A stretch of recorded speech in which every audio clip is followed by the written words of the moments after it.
Welcome back to the channel. Today we're going to be messing with cheesecloth. I've been seeing a lot of things on Pinterest that I wanted to do, and I finally got my hands on some. We're not making cheese.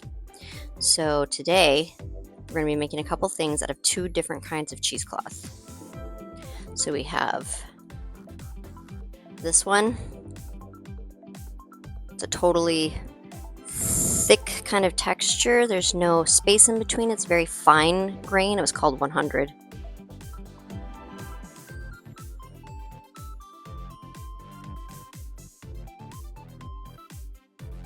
And then we have this one. Feels like mummy wrapping.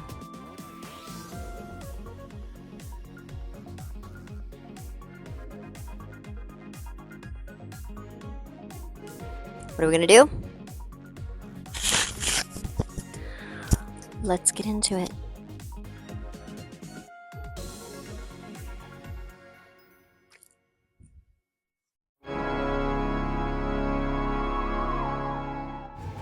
What? Why are we looking at a skeleton? Because I'm still Halloweening. The first thing we have to do is set this buddy free. We're gonna cut these little zip ties, clip. 1 foot free, and another foot free. There we go. Get that torso. And now that that's ready, on to the cheesecloth. This is just a bundle of mess, but I need some equal length squares, and voila, they are cut and they are ready to go.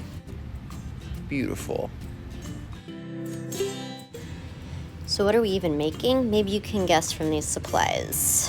We've got Mod Podge, we've got styrofoam balls and lights, and don't forget the cheesecloth. This right here I'm going to use as a stand to put this styrofoam ball on top. Well, oh God, come back. All right, enough prepping, time for action. If I can break into this thing.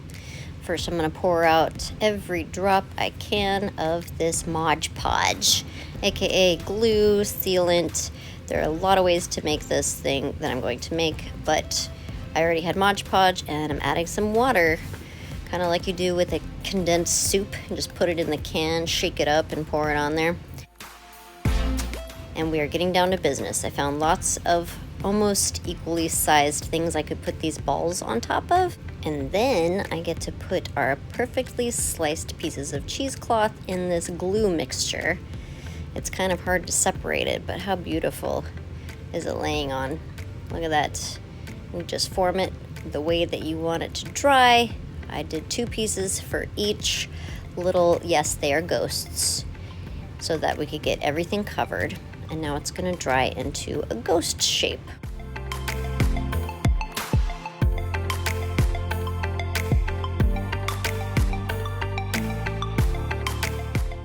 I quickly realized that all of these cheesecloths were not the same length because some of these ghosts didn't get completely covered, but it works out in the end. My favorite part of placing these cheesecloths was this puddling on the bottom. I don't know what about the puddling was really exciting to me, but you'll see what I mean by puddling when these are all done. This is kind of a strange angle to see the puddling. Off with his head. I said, off with his head. I probably should have spaced these out more so I wasn't knocking them all over with my hands. All right, pick up the pace. We have a lot of drying time ahead of us. And this is the last one. This was actually pretty fun to do. This cloth was fun to play with. I would recommend doing this. It's super easy and fast without the drying.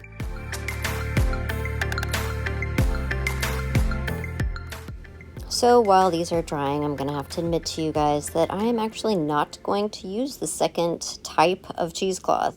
I got an idea while I was making these ghosts about a little scene I want to create for Halloween. And one of the things that is really creepy about this type of scene is these little wooden garlands that the Vikings used to make to protect their houses. They're supposed to be like protection garlands. and I've always wanted to make one. So here we go. I've got all of the sticks broken. Now I just have to figure out how they tied them together. This is trickier than I thought it was going to be. Let me concentrate.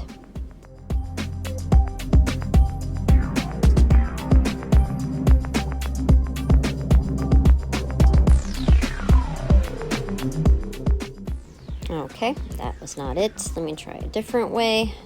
What if I make the loop first and then put the stick inside, like a friendship bracelet type? Maybe each piece of wood can go into a loop, kind of like when I was making that blanket with the finger weaving. That could be a thing, right? I've got my loop, I've got a stick in here. I just need to make another loop. Can't seem to figure out how to get this loop to stay without this stick flying out. I might have to think of another way to do this. Ugh, okay, forget this. Let's try something else. Maybe I can get them to stay together with a double wrap like this. Maybe that'll stay. And then I just keep wrapping it, right? We got the third one. I just wrap it, make it nice and tight. Oh, this is already flipping around. Okay, this is, nope, that's not it. That is not it.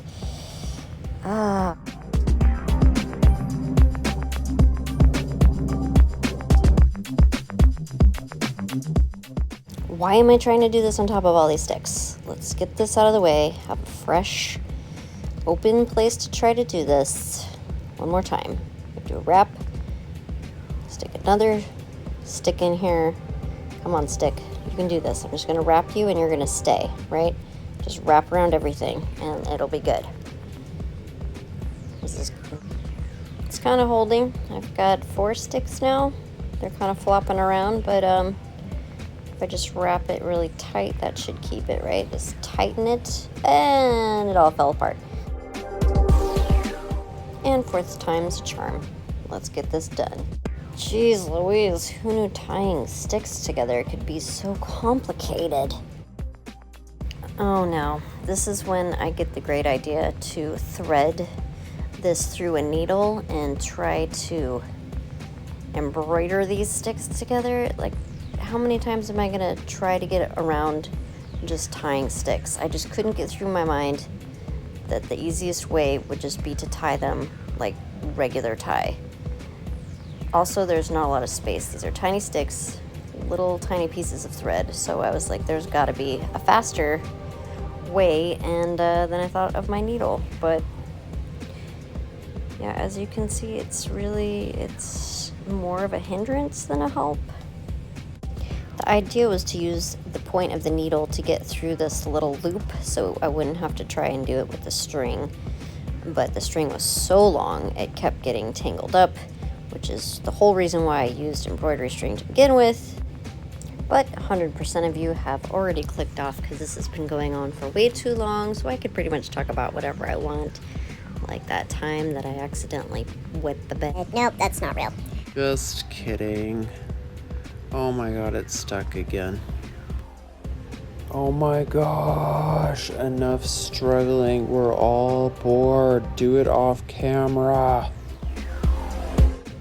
Thank you. As you can see, the needle has been ditched. I am just tying this by hand the way that I should have from the very beginning. It turns out it goes by a lot faster when you're not trying to make it go faster. So I just do each loop, pull it through, keep going. Pull the whole string. You got it. There it is. Yep. Okay, now it's tight, and we're going to add some glue because the hot glue is finally hot. Perfect. Now we'll come back in a minute when you've put some more on. We don't need to watch every single one get tied on, do we? Yep, through the magic of editing, hours of work become seconds. It's a little bit longer, and then it's even more long. I have to curl it to fit it in the frame, and after that we have them all tied on. I did count them all, and there ended up being 84. I was hoping to get an even 100, but the string ran out. You saw how long that string was. Somehow it couldn't make it to 100. We made it to 84. So now that this is done, let's hang it up and see how creepy it looks in action. I really like the way it looks when it twirls like this. It's kind of like a spine, or maybe some firecrackers. That's what these size little sticks tied together look like, right? Like I'm about to set off a whole string of firecrackers out here. But the more of these you make, the creepier it gets. You see how they look from the front? Imagine a whole bunch of them of different lengths. It's creepy. Now back to the ghosts. They are now dry. And when will I ever learn not to mix glue with wax paper? They don't mix. You can't rip them off. It's a nightmare.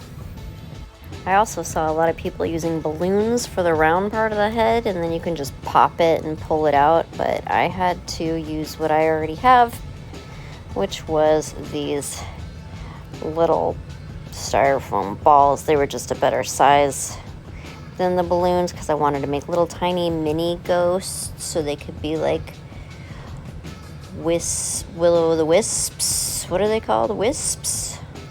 I don't know. We got to reform this head because I just had to punch that thing right out. All right, they are all free. Looking pretty cool just like this. I like how they stand up like that. You can see that they look like ghosts, but they need some personality. Not that I'm about to give them any, but they will get eyes. It's time to figure out how to make the eyes. How about if we use this leftover hole punches? Oh, well, my glue stick is not plugged in, of course. So while that's getting hot, I got a snack. And now it's hot, and I'm just burning my finger a little bit, trying to put these eyes on here. There's a 1 and a 2. Perfect. Yeah, I thought white eyes would be better than black because this is white and it's all very fair. And they're gonna have blushy cheeks that blend in because I can't make any shapes on this cheesecloth.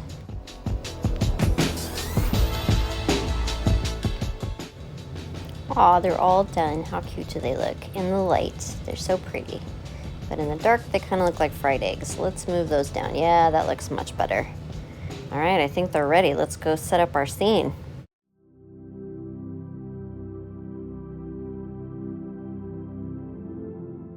So what the heck are we looking at here? Well, I wanted to make like a spirit Viking chick with these wisps, and she's holding one. How does it translate in the dark? All the wisps are glowing. Can't really see the skeleton. It's just like super dark outside right now. But you can see the one she's holding, and her face is in shadows. It's kind of creepy. Her horns are also very creepy in the dark. Time for your treat. Thanks for watching. See you next week.